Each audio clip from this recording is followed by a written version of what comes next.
Hello my dear students, welcome you all. So ఈరోజు వీడియోలో లైఫ్లో కొన్ని మైల్ స్టోన్స్ వద్ద ఎటువంటి నిర్ణయాలు తీసుకోవాలి అనే దాని గురించి ఒక వీడియో చేద్దాం అనుకున్నాను.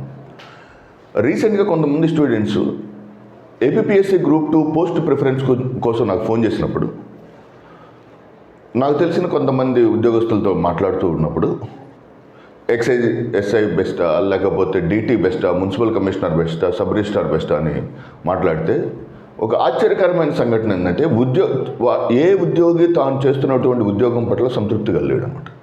మున్సిపల్ కమిషనర్ డీటీ పెట్టుకోమంటాడు, డీటీ సబ్ రిజిస్ట్రార్ పెట్టుకోమంటున్నాడు, సబ్ రిజిస్ట్రార్ మున్సిపల్ కమిషనర్ పెట్టుకోమంటాడు, ఏఎస్ఓ ఎక్సైజ్ ఎస్ఐ ఏఎస్ఓ, ఇలా nobody is feeling happy with their job అనమాట. సో ద పాయింట్ ఏంటంటే కొన్ని వందల రోజులు నిద్ర లేకుండా గడిపి కష్టపడి చదివి సాధించిన ఉద్యోగం పట్ల సంతృప్తిగా లేకపోవటం అనేది మనకి ఏ అంశాన్ని తెలుపుతుందంటే life is not at all bed of roses. ఎందుకంటే ఒక అభ్యర్థి 30 సంవత్సరాల వయసు వరకు కష్టపడి చదివి సో తనకిష్టమైనటువంటి ఫుడ్ తినలేక బాగా కష్టపడి చదివి ఒక జాబ్ తెచ్చుకున్న తర్వాత after getting in to the జాబ్లో జాయిన్ అయిన తర్వాత ఒక 10 years తర్వాత మరలా తనకి హెల్త్ రిలేటెడ్ ప్రాబ్లమ్స్ వచ్చి తనకు నచ్చిన ఫుడ్ తినలేకపోవటాన్ని ఏమంటాం మనం? That is nothing but life is such a mystery అనమాట. So what I want to convey you is, ఎక్కడైనా సరే నీ జీవిత ప్రయాణంలో నువ్వు అనుకున్న లక్ష్యం ఏదో ఒక గమ్యం కోసం అయితే మాత్రమే నువ్వు హ్యాపీగా ఫీల్ అవ్వలేవు. ఎప్పుడైనా for example if you are enjoying the process of the work. So for example ఈరోజు ఉదయాన్నే నిద్ర లేచి నీకు సంబంధించిన ఏదో ఒక వర్క్ మీద నువ్వు ఫోకస్ చేసుకుంటూ పని చేసుకుంటూ వెళ్ళావంటే definitely you can achieve certain positive targets ఉంటాయి. So try to focus towards the targets, towards the process. Target కోసం కాకుండా నువ్వు చేసేటువంటి పని పట్ల అంకిత భావంతో ఉండు. అంటే ఆ ప్రాసెస్లో everyday the process which you are doing is a miraculous thing that can definitely change your path. So that is the first one. Second important thing I would like to share with you is, ప్రపంచంలో విజేతలు లేదా వ్యక్తులు 2 రకాలుగా ఉంటారు. ప్రవాహ మార్గంలో అలా కొట్టుకొని పోతూ ఉంటారు. ప్రవాహ మార్గంలో కొట్టుకొని వెళ్ళే వాళ్ళు 2 రకాలైనటువంటి అంశాల మీద ప్రభావితం అవుతుంటారు. Number 1, they might be influenced by the neighbours or relatives or friends or peer group.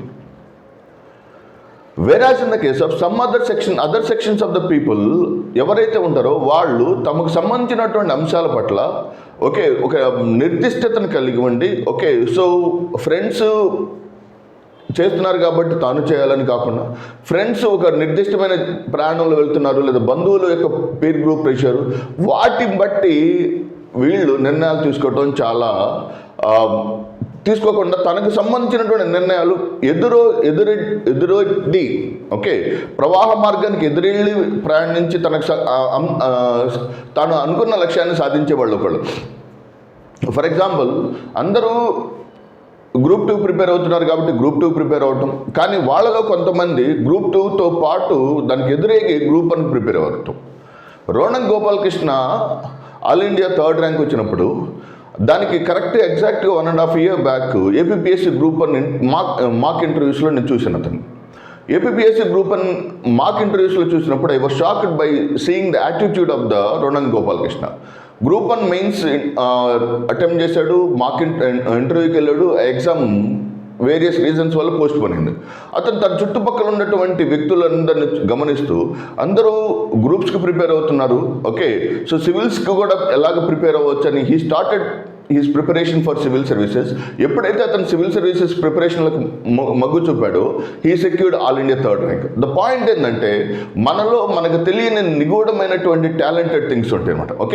So ఈ group 1 for example group 1, group 2 లాంటి కాంపిటేటివ్ ఎగ్జామ్స్ మాత్రమే కాదు, సో దానికి అబోవ్ అయినటువంటి సివిల్ సర్వీసెస్ కూడా సాధించగలిగినటువంటి పొటెన్షియల్ ఉన్నటువంటి యువత తెలుగు రాష్ట్రాల్లో ఉన్నారు.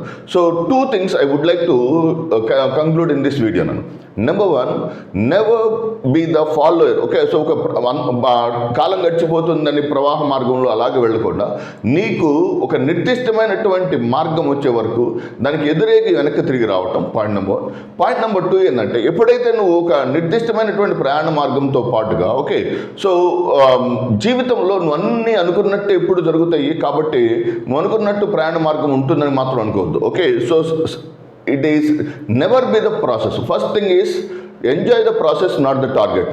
నెంబర్ 2, ఆ ప్రయాణ మార్గంలో కొన్నిసార్లు అనుకోని ఫలితాలు, అనుకోని సంఘటనలు వచ్చినా సరే ఆగి ఎదురేగి వాటికి మరలా కొత్త రకమైనటువంటి డెసిషన్స్ తీసుకోవటం మాత్రం ఎట్టి పరిస్థితుల్లో వెనుకాడొద్దు. Okay, don't follow the flow.